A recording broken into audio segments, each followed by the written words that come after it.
So I've spoken to hundreds of med spa owners, and despite what it looks like on Instagram, where it seems like everyone's making millions easily overnight, a lot of people are struggling to actually just keep the doors of their med spa open.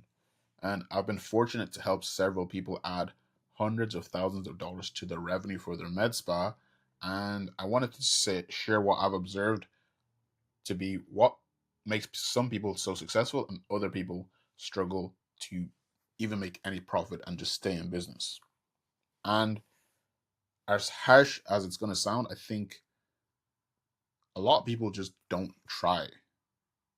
Now, I'll explain what I mean by thinking you're trying and actually trying like your life depends on it. So, I had a conversation with the med spa owner yesterday, and she had left her job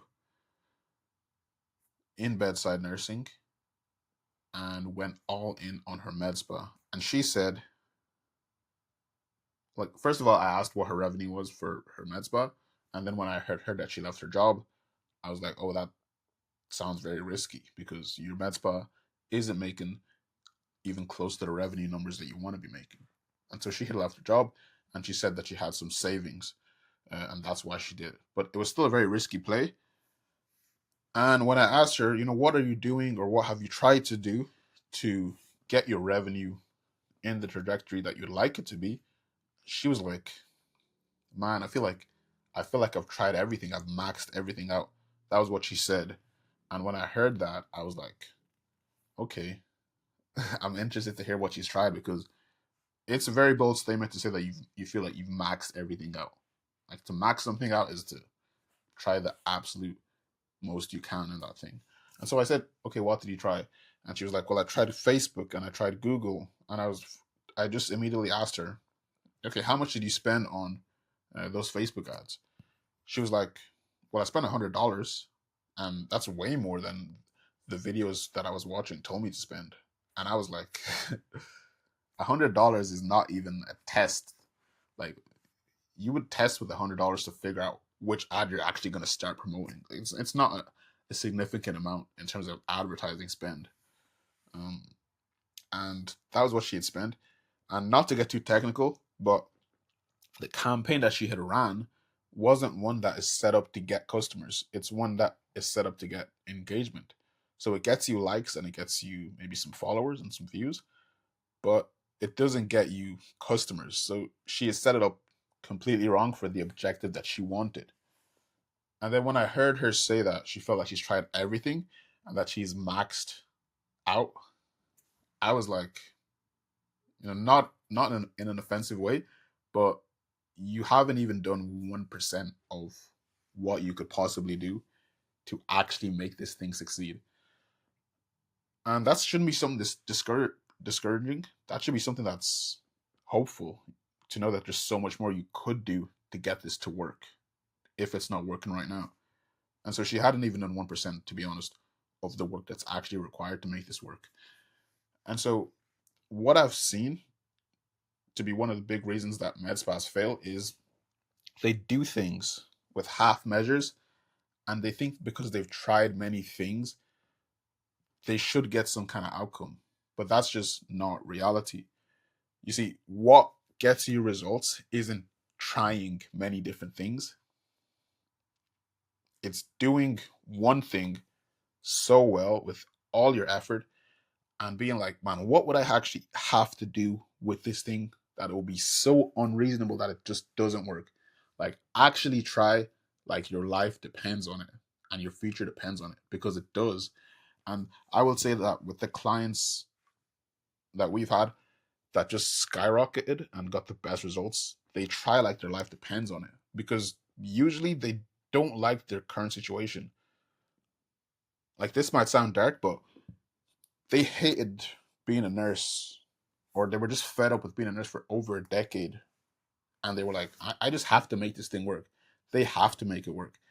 And that's why they try so hard with their content and their training and scaling so quickly versus people who are like, you know what, like their current situation isn't that bad. Like if your current situation is just Like I'd like it to be better, but it's not. It doesn't suck. Like I like my job and I like the money I make. You're not gonna try that hard to make this thing work. You're gonna say you tried many things, but you didn't actually try like your life depend on it. Because you're like, if it doesn't work, cool. I still make 100 grand as a nurse. Like I don't really care if this thing works. It would be nice to post on Instagram that I'm successful with my med spa, but if it doesn't work, I'm still chilling. That mentality is, I think, why most people fail. It's just they stay in their comfort zone because there's not much downside from failing for most people. That's just a reality. Like you'll still make six figures even if you fail with your med spa. So like, who cares?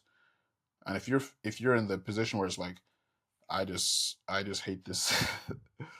It sounds bad, but you're like, I just hate this thing that I currently do. I want to get out of it ASAP.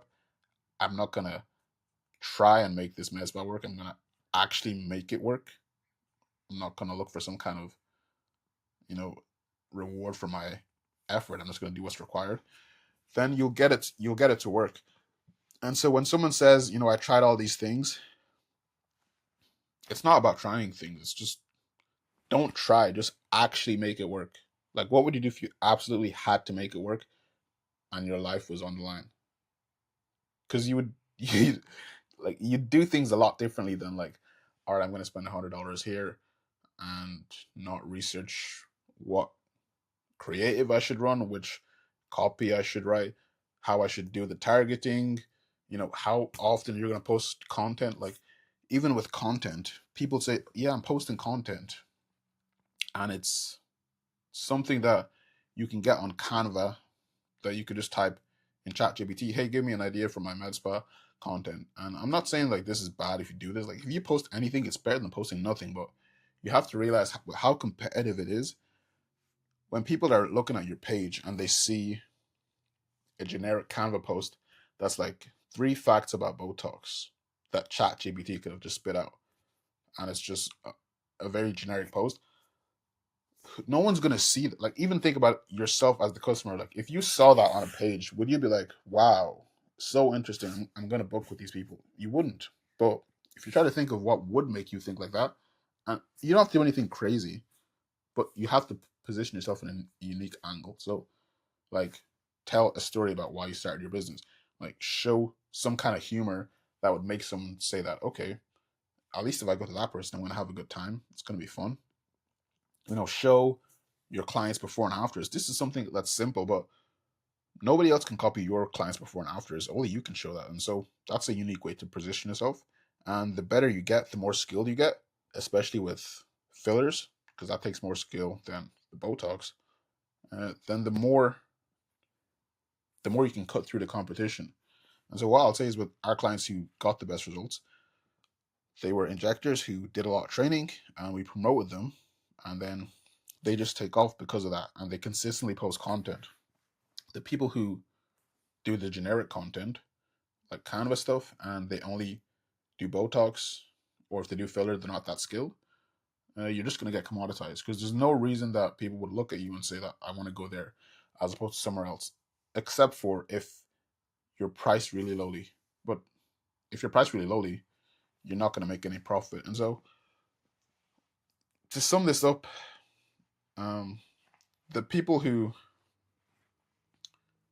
the med spa owners that I've spoken to who are making 7 figures, this is something that's optimistic about this, is that they don't have any special talent, or they didn't do anything crazy.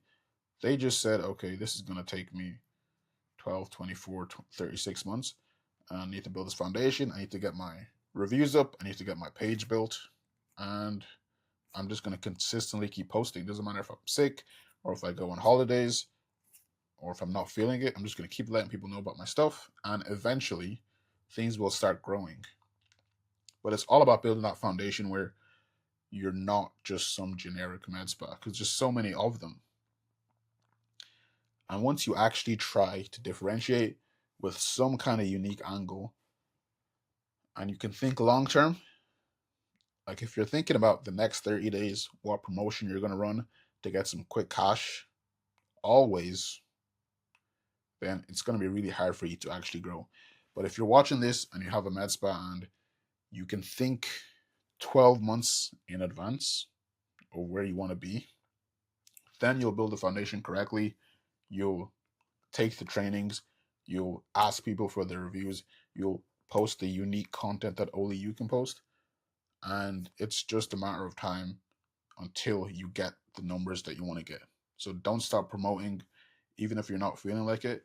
You will eventually get the growth that you want if you can think on a 12-month horizon instead of the next 30 days.